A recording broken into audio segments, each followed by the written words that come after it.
Suka dengan video ini? Bantu channel ini terus berkarya dan berkembang. Klik tombol subscribe, supaya kamu tidak ketinggalan video terbaru. Juga jangan lupa tinggalkan like dan komen kamu di bawah ya.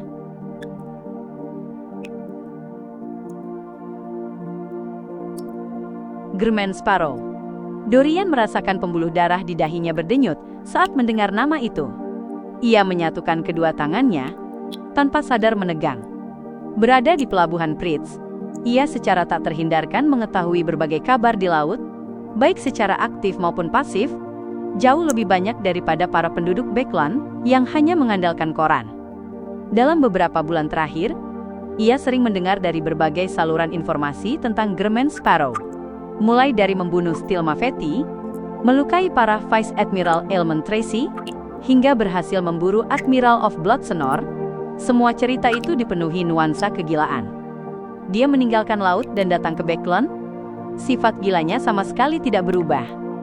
Dorian menahan rasa ngeri dan kewaspadaan yang muncul dari lubuk hatinya saat ia memandang muridnya dan berkata dengan suara berat, "Sebaiknya kamu meminimalkan komunikasi dengan pemburu hadiah itu. Cepat atau lambat, dia pasti akan terlibat masalah besar, dan itu tidak akan memakan waktu lama." Guru memang berpengalaman dan memiliki ketajaman luar biasa. Ia langsung melihat sifat sejati Tuan World. Sayangnya, aku sudah menjadi anggota klub tarot, jadi mustahil untuk tidak berkomunikasi dengannya. Force menenangkan dirinya dan mengangguk tulus. "Ya guru." Dorian menenangkan dirinya dan kembali memandang mantan murid sekaligus musuhnya saat ini, Lewis Wynn. Namun, traveler itu sudah tidak bisa berbicara lagi. Bahkan secuil spiritualitas pun tidak tersisa darinya. Setelah beberapa detik hening, Dorian sedikit bersandar dan menatap Force. "Kamu menyebutkan membayar 10.000 pound untuk pekerjaan ini?" Ia tidak mengetahui kondisi keuangan Force selain fakta bahwa muridnya adalah penulis laris yang kemungkinan memperoleh penghasilan cukup besar dari royalti. Selain itu, ia tampaknya juga cukup berhasil dalam beberapa lingkaran Beyonder dengan transaksi yang menguntungkan. Oleh karena itu, tidak terlalu mengejutkan ataupun tidak dapat diterima bahwa ia mampu menabung 10.000 pound. Force gelisah, merasa sedikit bersalah saat berkata, "Apakah itu terlalu mahal?"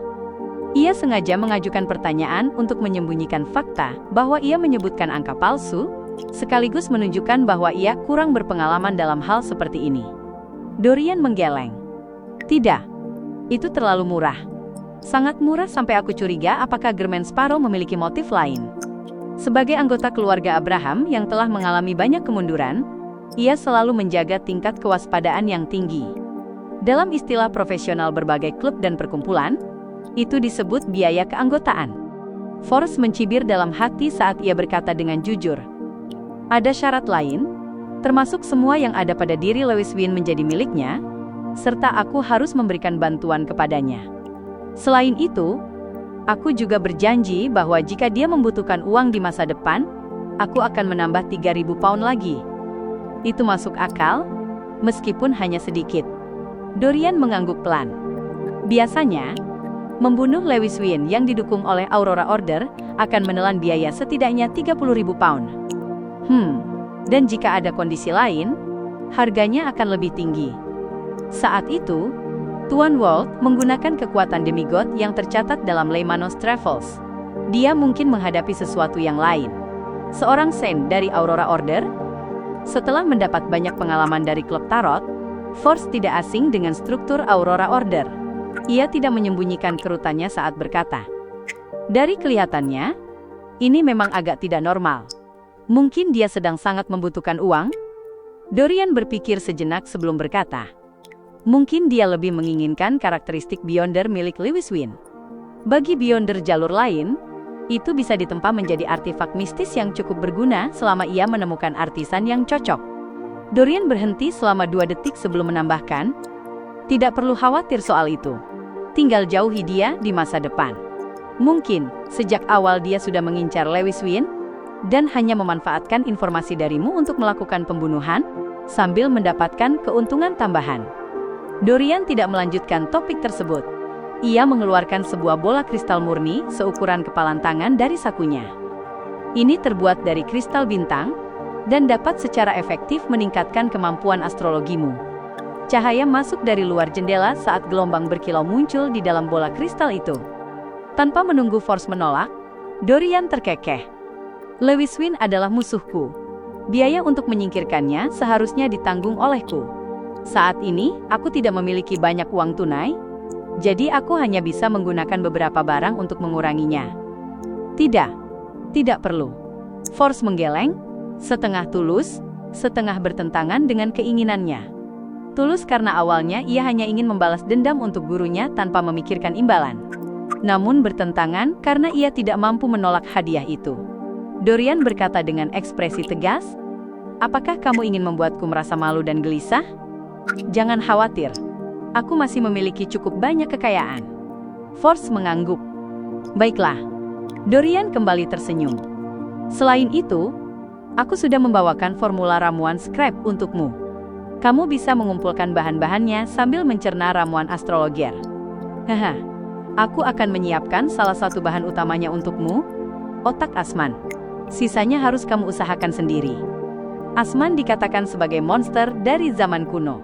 Bentuknya seperti otak manusia tanpa pelindung yang bisa memenuhi satu ruangan. Ia tidak hanya mampu menciptakan ilusi mengerikan, tetapi juga membuat para penyerangnya mati oleh serangan mereka sendiri. Saat berbicara, Dorian mengeluarkan selembar kulit kambing berwarna kuning kecoklatan dan memberikannya kepada Force. Force menerimanya dengan rasa terima kasih dan segera memindai daftar bahan utama. 1 otak utuh Asman, artifak terkutuk dari Raid kuno. Semoga aku bisa mengumpulkan bahan yang tersisa sebelum aku selesai mencerna ramuan astrologer. Saat Force menggulung kembali kulit kambing itu, ia melihat Dorian mengeluarkan sebuah kotak emas murni dari kopernya.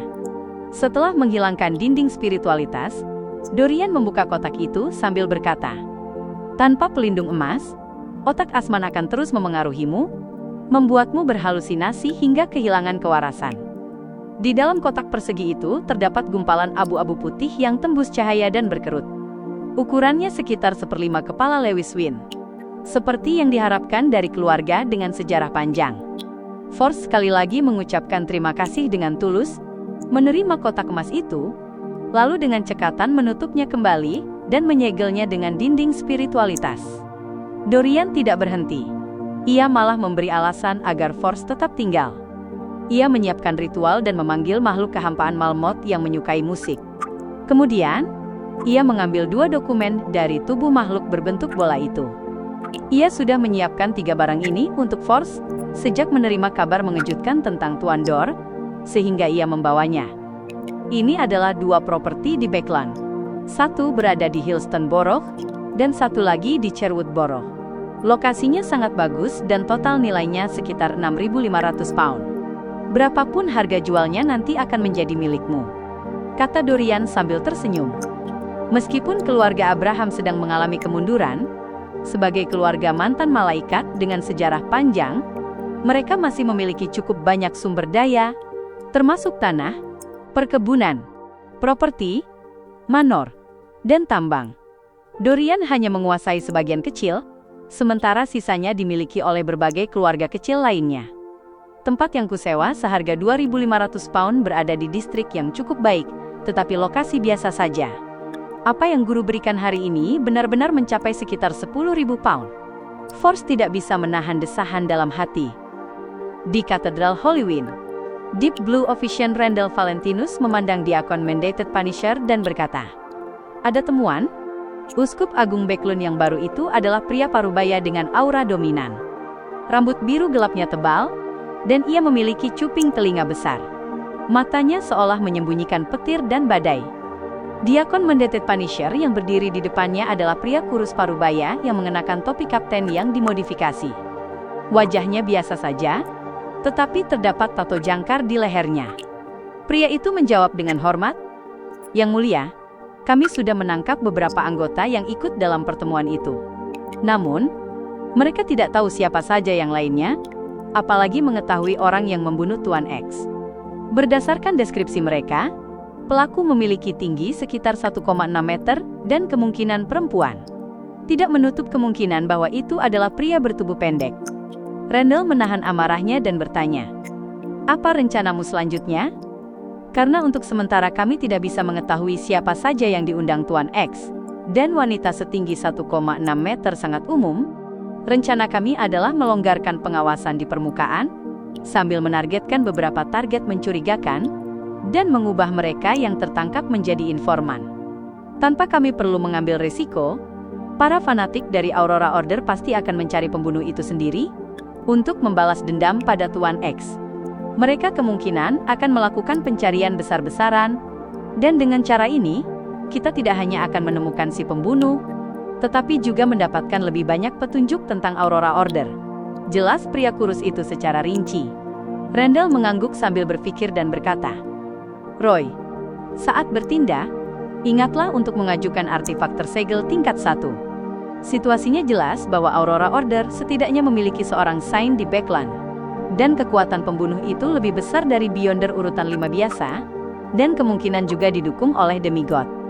Ya Yang Mulia, Roy Wellesley memukul sisi kiri dadanya dengan kepalan tangan kanan.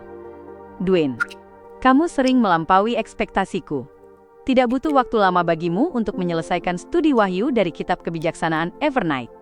Di dalam katedral Saint Samuel, Uskup Elektra menutup Alkitab di tangannya dan tersenyum kepada taipan soleh beruban di pelipis dan bermata biru tua itu. Klein tertawa dan menjawab, itu memang seharusnya bagi seorang penganut. Selanjutnya adalah mempelajari pesan-pesan para Saint. Ya, Saint mana yang ingin kamu mulai? Tanya Elektra. Klein melihat ke sekelilingnya dan terkekeh. Kita mulai dari Saint Samuel saja. Elektra tidak terkejut. Ia dengan serius menjelaskan, Saint Samuel adalah Uskup Agung Backlund pada zaman keempat Kekaisaran Trunsos. Ia memberikan kontribusi besar dalam penyebaran iman Sang Dewi dan memasuki kerajaan ilahinya sebelum meninggal, menjadi seorang malaikat. Sambil berbicara, ia membuka bagian pesan-pesan para saints yang sesuai. Pada saat itu, persepsi spiritual Klein terpicu. Ia merasakan kehendak jahat dan iblis yang kuat menyebar di atasnya. Sesaat kemudian, perasaan dingin dan hening menjalar dari bawah tanah, meratakan segalanya dan mengembalikan katedral ke ketenangan semula. Uskup Elektra tersadar dari lamunannya, dan berkata kepada Dwayne Dantes yang tampaknya tidak menyadari apapun, Maaf, aku baru saja mengingat sesuatu.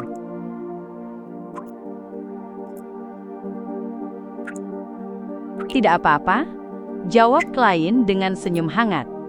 Meskipun tampaknya dia tidak menyadari apapun, pikirannya berputar cepat. Dia mulai mempertimbangkan arti dari anomali yang terjadi sesaat tadi. Sebelumnya, para penjaga akan naik ke atas melalui tangga di dekatnya. Bisa ditentukan secara awal bahwa mereka tinggal di sana, bertepatan dengan area tempat anomali itu terjadi.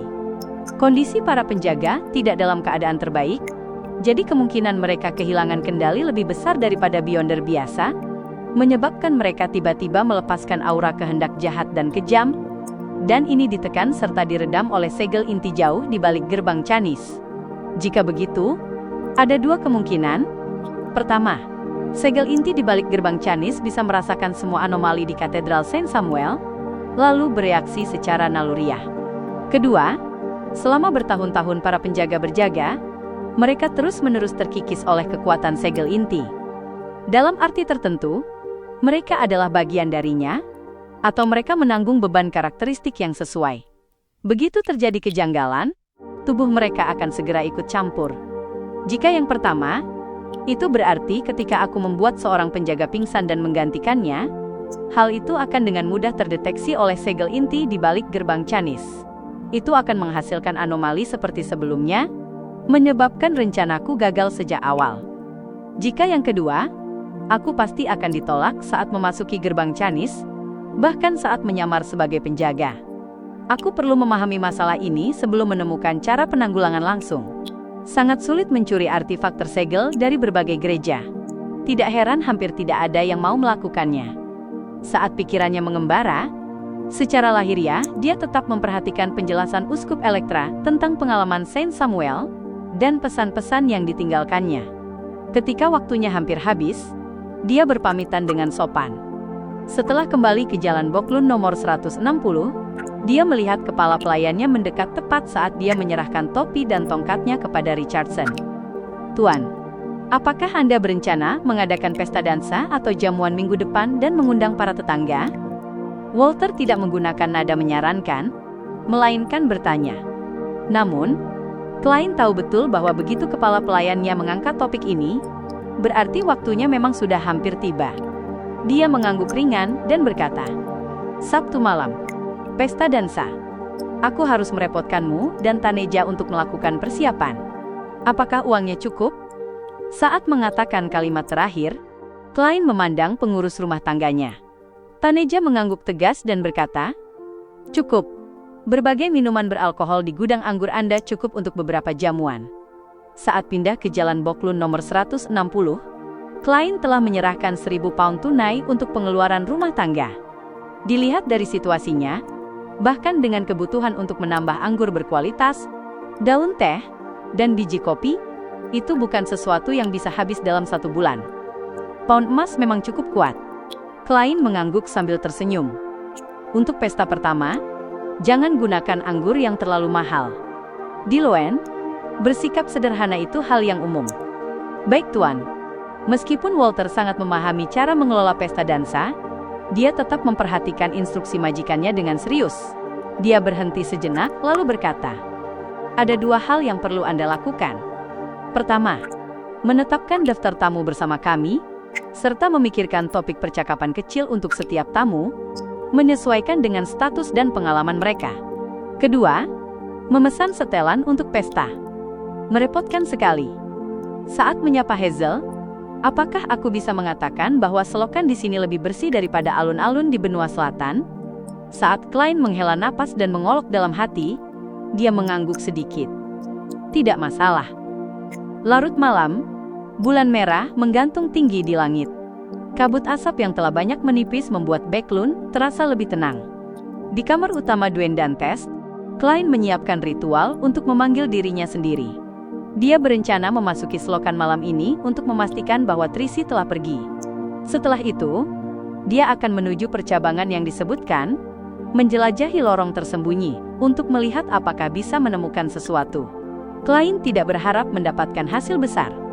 Dia hanya khawatir bahwa rahasia yang tersembunyi di selokan itu akan menjadi bahaya tersembunyi yang suatu hari meledak.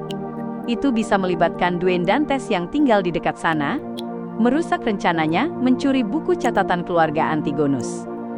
Dalam hal ini, aku tidak bisa menjadi burung onta yang mengubur kepalanya di pasir dan berpura-pura tidak tahu.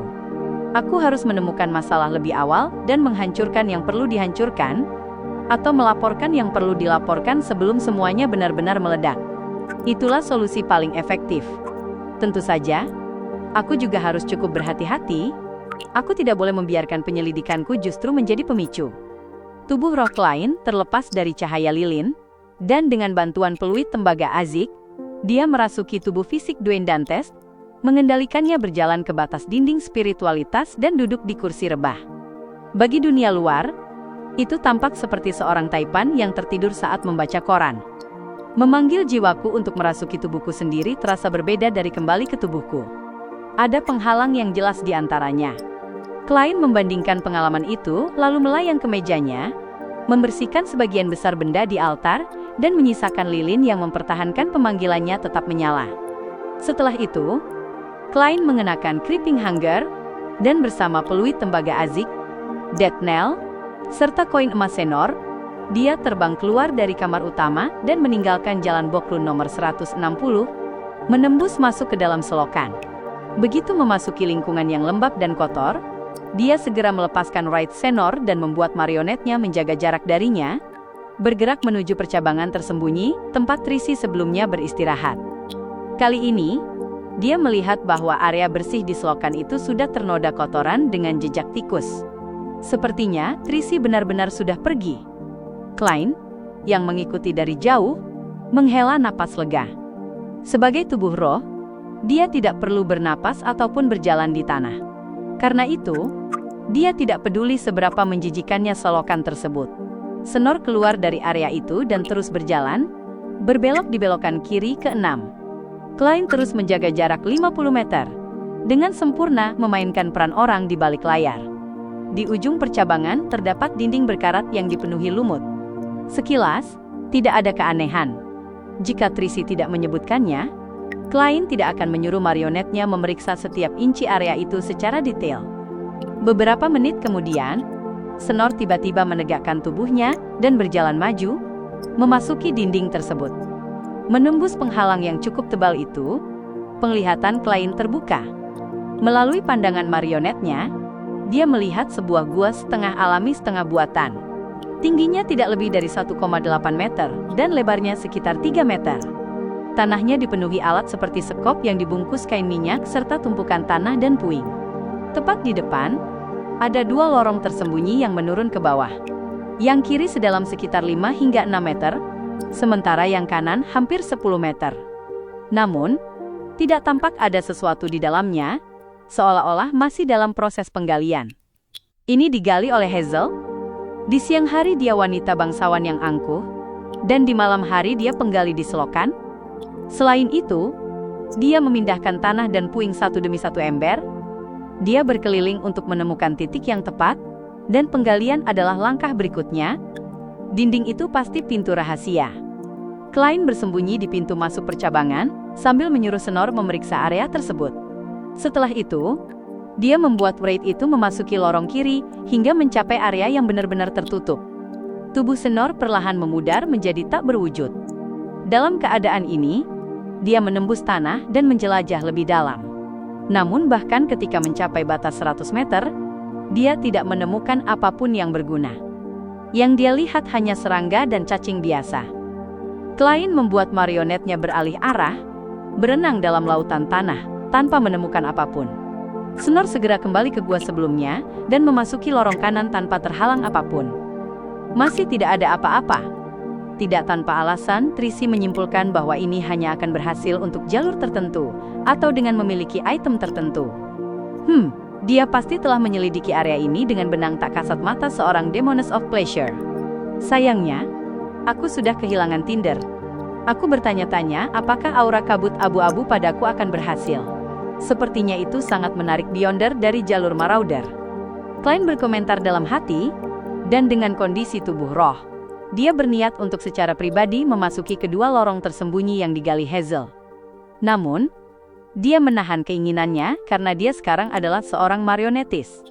Melakukan sesuatu sendiri dalam situasi yang tidak mengharuskannya melanggar prinsip acting. Tidak masalah bahkan jika aku tidak menggunakan aura kabut abu-abu. Aku bisa meminta untuk membeli item mistis dari jalur Marauder pada pertemuan tarot besok siang. Tidak perlu terlalu mahal. Cukup yang setara dengan urutan 8 atau 9. Lencana dari Lanevus itu hanya penerima sinyal, bukan item dari jalur ini. Tanpa mengetahui situasi pasti dari apa yang tersembunyi di dalam, menggunakan tubuh rohku secara gegabah, bisa membuatku menarik monster urutan tinggi. Bersikap hati-hati akan selalu menjadi syarat bagiku. Klien perlahan menghela napas dan menarik kembali Wraith Senor. Dia tidak khawatir Hazel akan datang lagi dalam waktu dekat. Orang dengan kecerdasan normal tidak akan datang kembali tanpa memiliki cara untuk mengatasi situasi sebelumnya. Terlepas dari apakah Hazel belum pernah berhubungan dengan lingkaran Beyonder, bahkan jika dia pernah, mendapatkan item dari domain matahari bukanlah hal mudah. Lagi pula, Backlund adalah wilayah Gereja Storms. Aku memang punya sesuatu yang jarang kugunakan. Apakah aku bisa mencari kesempatan untuk menjualnya padanya, lalu membiarkannya menggunakannya untuk melukai marionetku? Klien mengejek dirinya sendiri sebelum menggeleng sambil tertawa. Dia mengakhiri pemanggilan, dan kembali ke atas kabut abu-abu, menghilang dari selokan. Senin pagi, sinar matahari cerah menembus awan tipis, menyinari setiap sudut Backlund. Emlyn White menarik topi silknya ke bawah.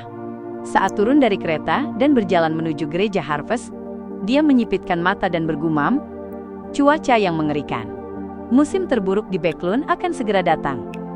Dia baru saja hendak menaiki tangga ketika melihat seorang penjual koran mendekat, menyerahkan satu eksemplar Tusok Times.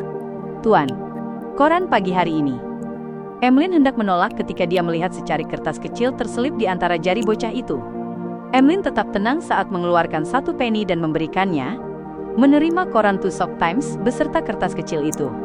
Sebelum memasuki gereja Harvest, dia segera membukanya dan membacanya sekilas. Ada petunjuk tentang orang-orang yang kamu cari. Silakan datang ke Bravehearts Bar.